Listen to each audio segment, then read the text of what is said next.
বন্ধুরা বানাবো milk gravy পনির। পনির নিয়ে নিয়েছি 500 গ্রাম, 1 লিটার দুধ নিয়েছি, আদা বাটা দেব টমেটো পিউরি। পনিরটাকে ভালো করে স্লাইস করে কেটে নিয়েছি। কড়াইয়ের মধ্যে সামান্য পরিমাণ তেল দিয়েছি। তেল দিয়ে পনিরের টুকরোগুলোকে হালকা করে ভেজে নেব, বেশি ভাজবো না। ভালো করে ভেজে নিয়ে তুলে নেব।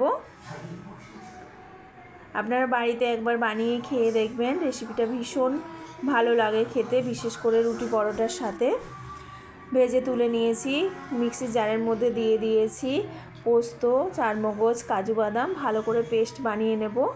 এদিকে কড়াইয়ের মধ্যে তেল দিয়ে দিয়েছি। তেল গরম হলে দিয়ে দেবো আদা বাটা। আদাটাকে একটু ভালো করে ভেজে নিয়েছি। দিয়ে দেবো টমেটো পিউরি। টমেটো আদা ভালো করে ভাজা হয়ে গেছে। এবার দিয়ে দেবো হলুদের গুঁড়ো, কাশ্মীরি রেড চিলি পাউডার।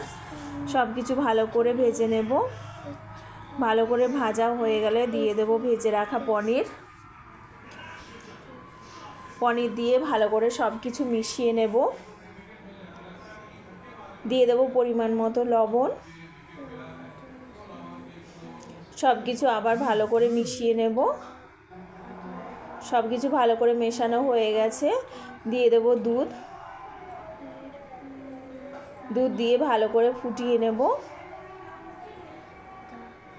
হালকা ফুটতে আরম্ভ করলে আমি দিয়ে দেব এখানে পোস্ত, কাজু বাদাম, চারমগজ বাটা। উপর থেকে দিয়ে দেবো চিনি। আমার রেডি হয়ে গেছে মিল্ক গ্রেভি পনির।